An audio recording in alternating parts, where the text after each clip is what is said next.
Hey everybody, welcome to Jerusalem, where we are all sitting here, actually not wondering, but all of you are messaging me saying, what is happening?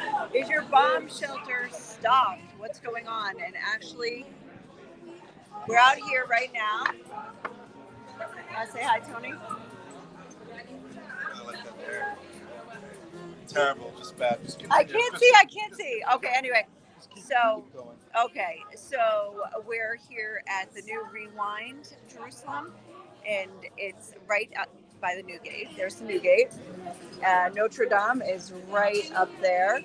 And anyway, they just opened less than a week ago, and so we kind of figured now's the time to come. But anyway, while I was sitting here, and we're going to get going now because we've been here for, like, we definitely overstayed our wartime welcome because, we should get home and be worried. But let me say goodbye. All right, we'll talk. This is great. All right, bye. Bye, Olivia. See you soon. Okay, bye. And I'm going to get hit by a scooter.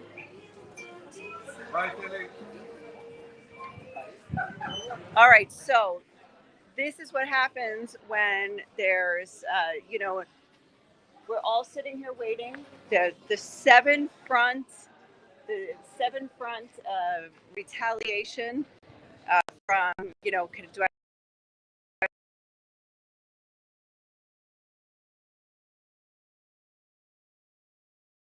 Iraq and Syria is 5, 6, and 7. The real thing you have to worry about here is getting run over by a motorized bike while you're walking down the alleys of the old city. That's actually the big danger right now. So people have been asking, okay, did you stock your bomb shelter? Did you buy your water? Did you get this and that? And I can't say we're any more or less stocked than we are usually. Hi, how are you? What's going on? Waiting. Yes, exactly. Waiting. That's the answer. I'm on live right now. I don't know if you want to say anything about waiting. But what will not happen. Exactly. So we figured we would get in a dinner before something does happen, and if it didn't happen, at least we got in a dinner anyway. Whatever happened, definitely it's not going to be our last supper. It's not going to be our last supper, and if Paris has anything to do with it, it won't be the Olympics, the Last Supper. Yeah. All right. No, not that Last Supper. Yeah. The real one. The real one. No, we're going to be fine. All right. I'm see sure. you. All right. Bye. That's George Sandruni from Sandruni Pottery. Here, let me show you here. I'm going to show your shop. Here you go. What is that music? Ah, okay. Sandruni.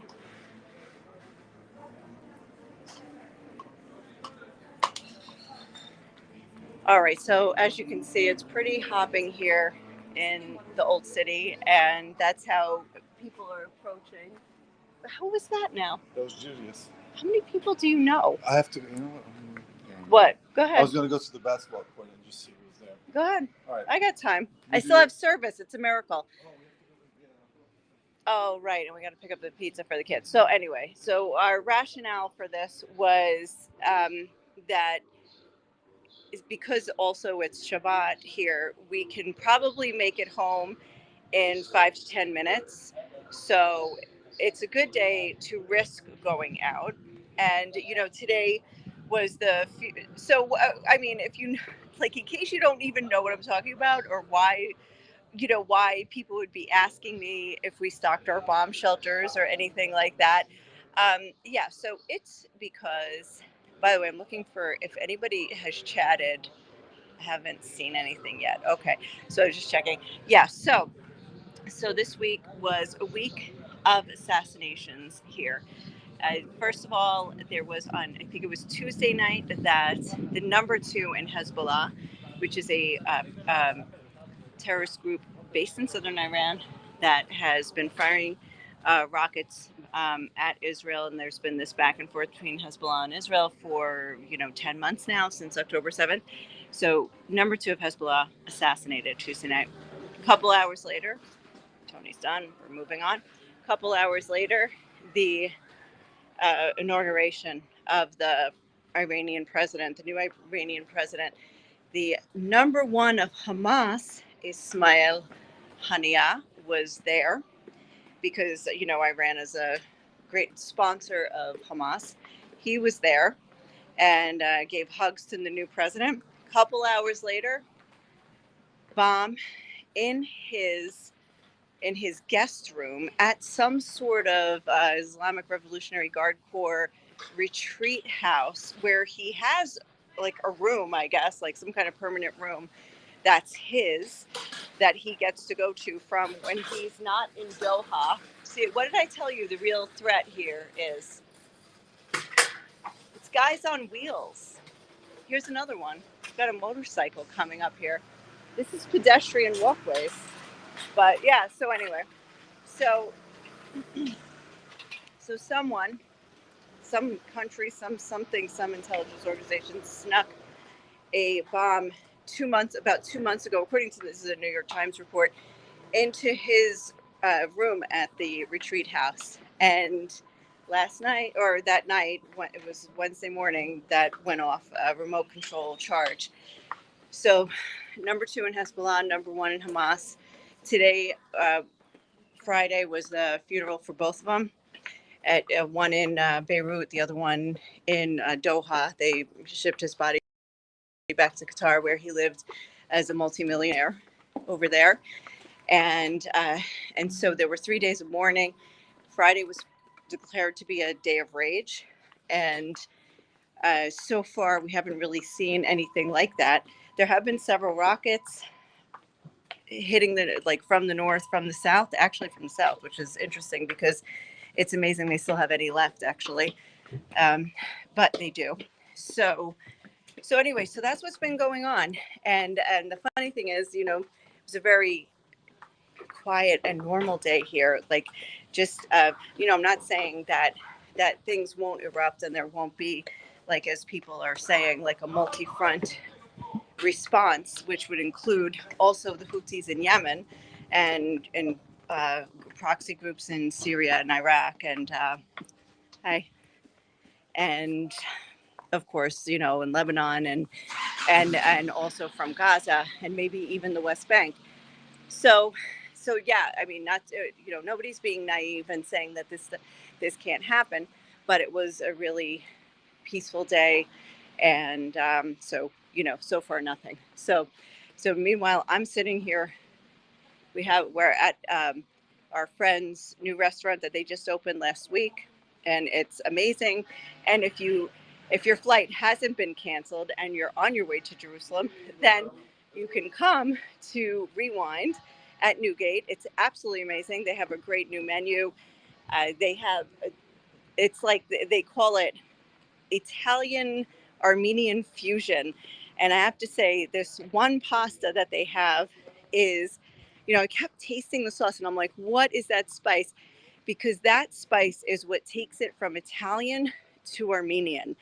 And they didn't tell me what it was. So I want everybody to come and taste it and try to figure out what is that spice, because it just totally takes the dish to a different continent. And I love it. It was amazing. So that was the sujuk pasta. Was there a special name for it? Or yeah, I don't remember, but it has sujuk in it. Sujuk is an Armenian sausage. Yeah. Very spicy, very full of flavor. Yeah, very good. So, yeah, very strong flavor. Yeah, not like your regular sausage. And it's not for everyone. It's an acquired taste. So wait, so why am I saying that? What were we talking about? What was I talking about, Tony? Oh, because I'm getting messages. As we're sitting here, I'm getting messages like, oh, did you stock your bomb shelter? Did you do that? Well, first of all, our bomb shelter is on the first floor. Like, it's a communal bomb shelter for the entire building, and it's disgusting. It's like dusty and musty and gross, and there's really nowhere to sit. And if I stock anything, by the way, the bomb shelters haven't been locked.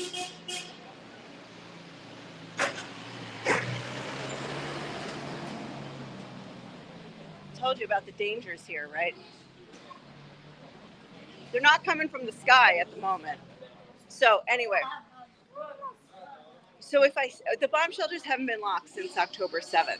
So if I put anything in there, like if I put 6 packs of water, they'd be gone by now because people would have stolen them. I mean, for sure. So, and anyway, I don't know. We don't know what's going to be. Can the neighbors bring their dogs? Can we bring our cat? I don't know. Anyway, so until now, very anticlimactic. It's Shabbat here in Jerusalem. Here you go. These guys are going to the Western Wall. We're just coming from restaurants in the Christian Quarter.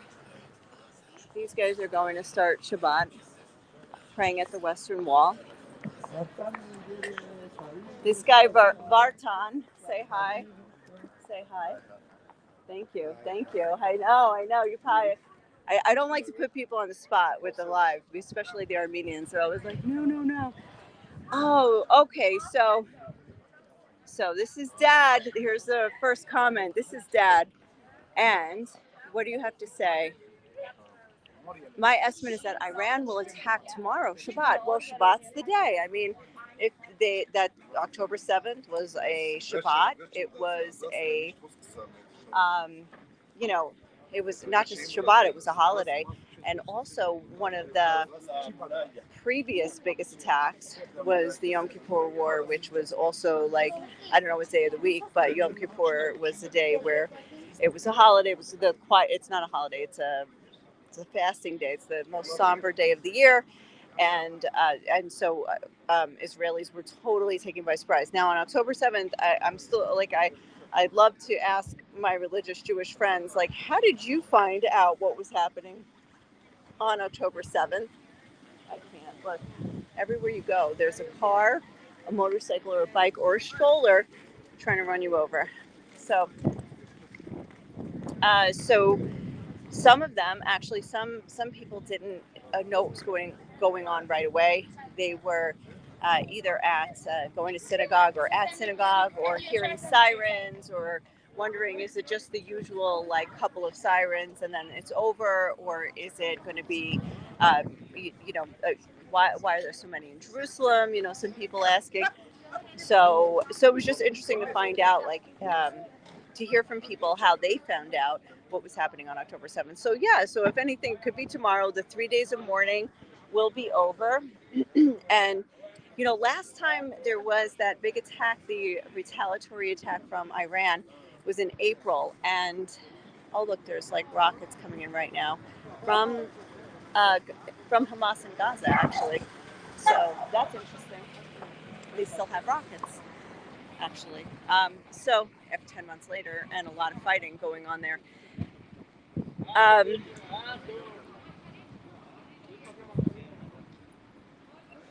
Bryce, what was I saying about tomorrow? I was saying something about tomorrow. Oh yeah, no, April, when the last series of attacks in April. That it was a revenge for. I'm sorry, there's a dog out here and he's walking on 2 feet. It's so cute. Hi. So when Iran responded in April to the killing of a senior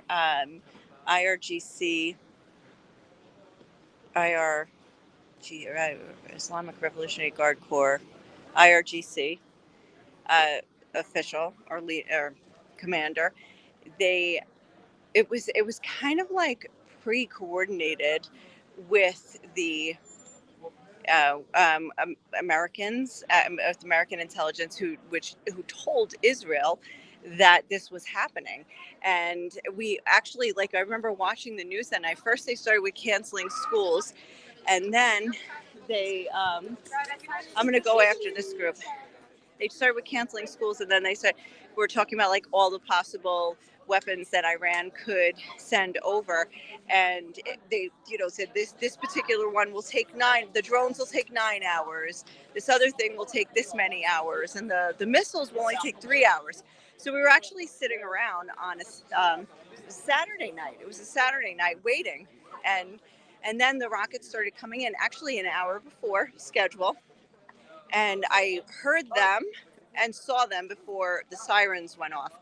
So, but every single one of them was either shot down or landed in open spaces, and only one person of 10 million here was injured. So anyway, that was interesting.